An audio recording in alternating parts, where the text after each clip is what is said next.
శ్రీమాత్రే నమ. జయ గురు దత్తాత్రేయ నమ.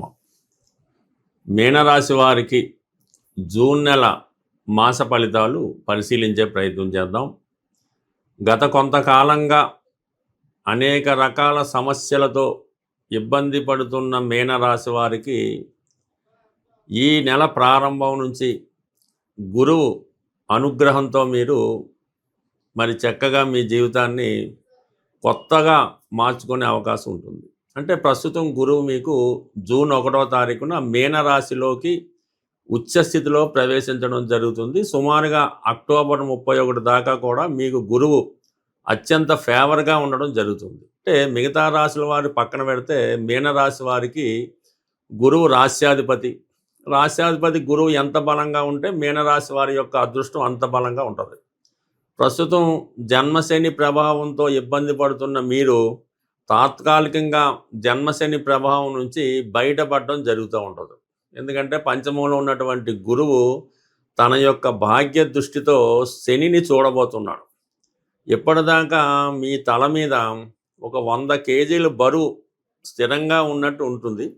ఇది ఒకేసారి కిందకి దింపితే ఎంత రిలీఫ్ ఉంటుందో అంత రిలీఫ్ మీ జీవితంలో రాబోతుంది. అంటే కొంతవరకు మీ యొక్క పూర్వపుణ్య ఫలితంగా మీకు వృత్తిపరంగా మంచి అనుకూలమైన స్థితి రాబోతుంది. వృత్తిపరంగా కొన్ని చేంజెస్ రాబోతున్నాయి. ఎంతకాలంగా వృత్తిలో మీరు ఎంత కష్టపడ్డా ఎదగలేకుండా ఉండడం, కొంతమంది ఏ పని లేకుండా నిరుద్యోగులుగా ఉండడం, ఇవన్నిటి నుంచి మీరు బయటపడి మీకంటూ ఒక గుర్తింపు తీసుకోవడం రావడం జరుగుతుంది. మీ యొక్క నడవడికలో మార్పు వస్తుంది. కొన్ని బలహీనతలు మిమ్మల్ని చాలా ఇబ్బంది పెట్టడం జరుగుతుంది ప్రస్తుతం. అది బయటికి చెప్పుకున్నా చెప్పుకోకపోయినా, మీరు ఒప్పుకున్నా ఒప్పుకోకపోయినా కొన్ని బలహీనతల నుంచి మీరు బయటపడతారు. అవి బయటికి చెప్పుకునేవి కొన్ని ఉంటాయి, రహస్యంగా కొన్ని ఉంటాయి. వాటి నుంచి మీరు బయటపడి మళ్ళీ మీ యొక్క జీవితాన్ని మెరుగుపరుచుకుంటూ, మీ ఆరోగ్యాన్ని బాగు చేసుకుంటూ, మీ క్యారెక్టర్ని కూడా బాగు చేసుకుంటారు. ఇక ప్రధానంగా గురువు మారినప్పటికీ 12లో ఉన్నటువంటి రాహుని మీరు వదులుకుంటేనే గురువు ప్రభావం మీ మీద పడుతుంది. రాశిలో ఉన్నటువంటి శని భగవాన్ని వదిలించుకోవాలంటే మీరు శని భగవాన్ ఖచ్చితంగా ఉండాలి. అయితే శని భగవాన్ని మీరు యాక్టివ్ పార్ట్గా మార్చుకోవాలి. ప్రస్తుతం ఏంటంటే అది పాజిటివ్గా లేదు, నెగిటివ్గా ఉంది. పాజిటివ్గా మారాలంటే మార్నింగ్ లేకడం, వాకింగ్ చేయడం, క్రమశిక్షణతో ఉండడం, బలహీనతల నుంచి బయటపడడం, కొన్ని వ్యసనాల నుంచి బయటపడితే ఆటోమేటిక్గా శని భగవానుడు యాక్టివేట్ అవుతాడు.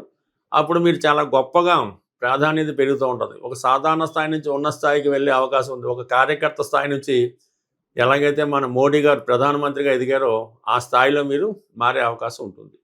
ఇక కుజుడు ధనస్థానంలో ఈ నెల 20వ తారీఖు వరకు ఉంటాడు. భాగ్యాధిపతి ధనస్థానం. అంటే మీ కుటుంబ సమస్యల్ని అర్థం చేసుకొని మీ తండ్రి గారు, మీకన్నా ముందు పుట్టిన వాళ్ళు, మీ వెల్ విషర్స్ మీ కుటుంబంలో ఉన్నటువంటి సమస్యల్ని పరిష్కరించుకుంటూ కొంతకాలం మీ కుటుంబంలో ఉండి మీ కుటుంబ సమస్యల్ని బాగుపరిచే విధంగా రావడం జరుగుతుంది. అలాగే అన్నదమ్ములతో ఉన్నటువంటి వ్యవహారాలు, స్థిరాస్తిపై ఉన్నటువంటి చికాకులు, భార్యాభర్తల మధ్య విభేదాలు చాలా వరకు పరిష్కారం అవడం జరుగుతుంది. ఆర్థిక పరంగా కొంత మీకు సహాయపడడం జరుగుతుంది. అయితే కొన్ని అనివార్య కారణాల వల్ల మీ యొక్క రాశి 2 పాపగ్రహాల మధ్య ఉండిపోవడం వల్ల మీకు ఎంత ఉపయోగం చేద్దామన్నా దాన్ని మీరు కరెక్ట్గా ఉపయోగించుకోలేకపోతుంటారు. దీర్ఘకాలికంగా అనారోగ్యంతో ఉన్నవారికి ఇది కొద్దిగా గడ్డు కాలంగానే పరిగణించవలసి ఉంటుంది. తగు జాగ్రత్త తీసుకుంటేనే తప్ప ఇప్పుడున్నటువంటి అనారోగ్య సమస్యల నుంచి బయటపడడం కూడా కొంత కష్టమయ్యే సూచనలు ఉన్నాయి. బట్ ఏదైనా జూన్ 20 తర్వాత కుజుడు 3వ స్థానంలో ఉండడం వల్ల కొన్ని కొత్త ప్రయత్నాలు ఫలిస్తాయి. కొంతమంది మిత్రులు మీకు సహకరిస్తారు. వారితో కూడా మీరు కొంతవరకు యాక్టివ్గా ఉండి ప్రస్తుతం ఉన్నటువంటి సమస్యలను పరిష్కరించుకొని కొన్ని కొత్త ప్రయత్నాలు ప్రారంభించడం జరుగుతుంది. ఇక ప్రధానంగా ప్రస్తుతం పరిశీలించినప్పుడు రాశి యందు శని ప్రభావం ఏ పనన్నా మీరు రాత్రి చేద్దాం అనుకుంటారు. రేపటి నుంచి మొదలెడదాం, వాకింగ్ చేద్దాం, ఉద్యోగానికి వెళ్దాం, ఊబర్ నడుపుదాం, ఇదంటే టెస్టులు రాద్దాం అనుకుంటారు. కానీ పొద్దున్న మళ్ళీ మామూలే లెగడం కానించి మళ్ళీ అదే కాలక్షేపం తప్ప మళ్ళీ ఏ ప్రయత్నం చేయకుండా కొంతమంది ఇబ్బంది పడుతుంటారు. అటువంటి వారికి కొన్ని మార్పులు రావడం జరుగుతుంది. అయితే ముందు కొన్ని బలహీనతల నుంచి మీరు బయటపడాలి. 12వ స్థానంలో ఉన్నటువంటి రాహు మిమ్మల్ని ఫ్రెండ్స్ రూపంలో ఇబ్బంది పెడతా ఉంటాడు. అది మీకు ఇంటర్నల్గా సంతోషం అనిపిస్తూ ఉంటుంది. ఆటోమేటిక్గా వాళ్ళకి ఏదో పరిచయం, ఎక్కడికి వెళ్తూ ఉంటారు, ఇంకో చోటుకి వెళ్తూ ఉంటారు, ఇంకో చోటుకి వెళ్తూ ఉంటారు. దాంతో కాలక్షేపం అవుతూ ఉంటుంది. వాళ్ళు ఉచ్చులో నుంచి వాళ్ళ నుంచి మీరు బయటపడితేనే కొంతవరకు మీరు బాగుపడతారు తప్ప ఇంకా వాళ్ళని కంటిన్యూ చేసుకుంటే మీ లైఫ్ ఇలా సాగే అవకాశం ఉంది. కాబట్టి ఇమీడియట్గా కొన్ని బలహీనతలను దూరం చేసుకోవాలంటే కొంతమందిని మీరు దూరం చేసుకోవాల్సి ఉంటుంది. ఇక ఆటోమేటిక్గా రవి కూడా 3వ స్థానంలో ఉండడం వలన ప్రభుత్వ సహకారం లభిస్తుంది. ప్రధానంగా ఈ ప్రమోషన్ లాంటిది చాలా కాలంగా ఆగిపోయినటువంటి ఉద్యోగ అభివృద్ధి ఇప్పుడు తిరిగి స్టార్ట్ అవుతుంది. పోగొట్టుకున్నటువంటి ఉద్యోగం తిరిగి రావడం జరుగుతుంది. గతంలో మీకు ప్రయత్నం చేస్తే ఏ ఉద్యోగానికైతే మీరు డిస్క్వాలిఫై అయ్యారో ఆ ఉద్యోగం మళ్ళీ మీకు తిరిగి వచ్చే అవకాశం ఉంది. ఇన్ని శుభాలు మీకు జరుగుతున్నాయి కాబట్టి కేవలం మీరు కొద్దిగా మారితే మీ జీవితం దానికి అదే మారే అవకాశం ఉంది. ప్రయత్నం మీ చేతుల్లో ఉంది, ఫలితం ఆల్రెడీ వచ్చింది. దాన్ని అందుకోవడంలోనే మీరు డిలే చేస్తున్నారు. ప్రస్తుతం ఈ జూన్ నెలలో గురువు మారి ఉచ్చక్షేత్రమైనటువంటి కర్కాటక రాశిలోకి మారడం వల్ల మరి గురువు ఎంత బలంగా ఉంటే ఆ గురువు ఇచ్చే ఫలితం కూడా అంత గొప్పగా ఉంటుంది. జ్యోతిష్ శాస్త్ర ప్రకారం గురువు ధనకారకుడు, సంతానకారకుడు, జ్ఞానకారకుడు, అదృష్టానికి కారకుడు. సహజ భాగ్యస్థానం అయినటువంటి ధనుసు రాశికి అధిపతి అవడం వల్ల గురువు యొక్క అనుగ్రహం ఉంటేనే విదేశ ప్రయత్నాలు, విదేశ ప్రయాణాలు, ఉన్నత విద్య, సంతాన యోగం కలుగుతుంది. అంటే ఏ రాశి వారైనా సంబంధం లేదు. గురువుని యొక్క ఇప్పుడు గురువు ఉచ్చులో సుమారు 153 రోజుల పాటు సంచరించే సమయంలో గురువు యొక్క అనుగ్రహం కోసం గురుగ్రహ పరిహారం చేసుకోవడం వల్ల మీకు గురువు యొక్క అనుగ్రహంతో ధనయోగం కలుగుతుంది. సంతానం లేని వారికి సంతానం కలుగుతుంది. అంటే గురువు యొక్క అనుగ్రహం ఏ విధంగా పొందాలి అంటే కేవలం గురువు అంటే దత్తాత్రేయుడు, దక్షిణామూర్తి, మీకు విద్య నేర్పిన గురువు, అలాగే మీ తల్లిదండ్రులు, వీరిని సేవించడం వల్ల, వీరిని పూజించడం వల్ల మీకు గురుగ్రహ అనుగ్రహం లభిస్తూ ఉంటుంది. ఇక ప్రధానంగా గురువారం రోజు, ప్రతి గురువారం అవ్వచ్చు, ఒక 3 వారాలు అవ్వచ్చు, మరి ఏదన్నా దత్తక్షేత్రంలో కానీ, శివాలయంలో కానీ మీరు అక్కడ ఉన్నటువంటి ప్రధాన దేవతకి విధి విధానంగా అక్కడ ఉన్న ఆచార ప్రకారం పూజ నిర్వహించి మీరు శనగలు 3 సంఖ్య వచ్చేలాగా 3 కేజీలు అవ్వచ్చు, 3 పావు కేజీలు అవ్వచ్చు, 3 గుప్పిళ్ళు అవ్వచ్చు, మరి ఆ శనగలు గుగ్గిళ్ళుగా తయారు చేసి అక్కడ ఉన్నటువంటి దేవాలయంలో ప్రసాదంగా పంచిపెట్టడం వల్ల అనుకూలత ఏర్పడుతుంది. ఇంకా బెస్ట్ రెమెడీ, తొందరగా రెమెడీ ఏంటంటే గోసేవ.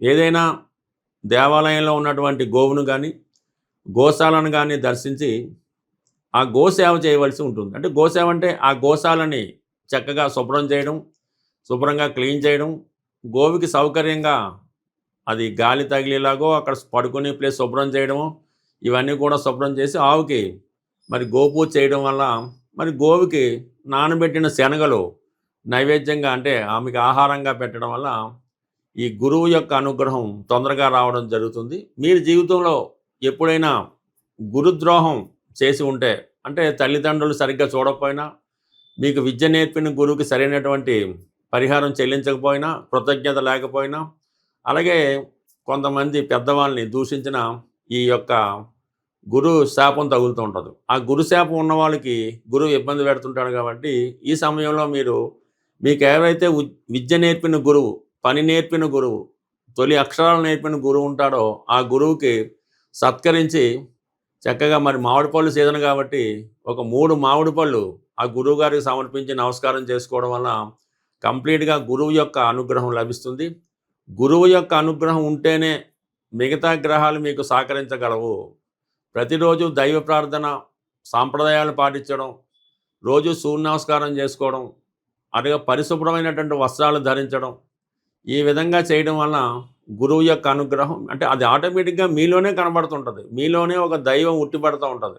చిన్న చిన్న బలహీనతలు, వ్యసనాలు అవి ఉంటే వదిలిపెట్టి ఈ గురువు బలంగా ఉన్న సమయంలో మీరు ఎంత పవిత్రంగా ఉంటారో మీకు గురువు యొక్క అనుగ్రహం అంత తొందరగా లభిస్తుంటుంది. మరీ చిన్న రెమెడీ ఏంటంటే పసుపు రంగులో ఉన్నటువంటి 3 అరటిపళ్ళు ఆవుకి పెట్టడం వల్ల గత జన్మలో చేసిన పాపం, ఈ జన్మలో చేసిన పాపం కూడా పరిహారం అయ్యే అవకాశం ఉంది. మరి గురువు అనుగ్రహం కోసం కనక పుష్యరాగం అనే స్వచ్ఛమైనటువంటి ఒరిజినల్ బంగారు ఉంగరాన్ని బంగారంలో తయారు చేసి కుడి చేతి చూపుడు వేలికి ధరించవచ్చు. అలాగే ఈ కనక పుష్యరాగం ఉంగరాన్ని ధరించలేని వారు మరి ఏదైనా తెలుపు రంగు దారానికి పసుపు రాసి, అంటే yellow colour thread right hand మడమకి కట్టుకోవడం వల్ల, స్త్రీలు కానీ పురుషులు కానీ ఒక పసుపు కొమ్ము, అంటే పసుపు కొమ్ములో దుంప పసుపు కొమ్ము, అది పాకెట్లో పెట్టుకోవచ్చు, లేదంటే హ్యాండ్కి కట్టుకోవచ్చు. ఈ విధంగా పసుపు కొమ్ము దగ్గర పెట్టుకున్నా కూడా గురుగ్రహ అనుగ్రహం లభిస్తుంది. రావి చెట్టుకి ప్రదర్శనలు చేసి ఆ రావి చెట్టుకి నీళ్లు పోయడం వల్ల ఆ దత్తాత్రేయుడి అనుగ్రహంతో పాటు గురుగ్రహ అనుగ్రహం కూడా లభిస్తుంది. ఈ సమయంలో మీరు ఏదో ఒక దత్తక్షేత్రాన్ని సందర్శిస్తే ఈ గురువు యొక్క ఆశీర్వాదం మీకు లభించే అవకాశం ఉంది. బట్ ఏదైనా గురుబలం ఉంటేనే పెళ్ళి, పిల్లలు, సంతానం, డబ్బు లభిస్తాయి. కాబట్టి ఈ సమయంలో మీరు ఈ గురుగ్రహ అనుగ్రహం సంపాదిస్తే జీవితంలో చాలా సౌకర్యాలు ఏర్పడే అవకాశం ఉంది. స్వస్తి.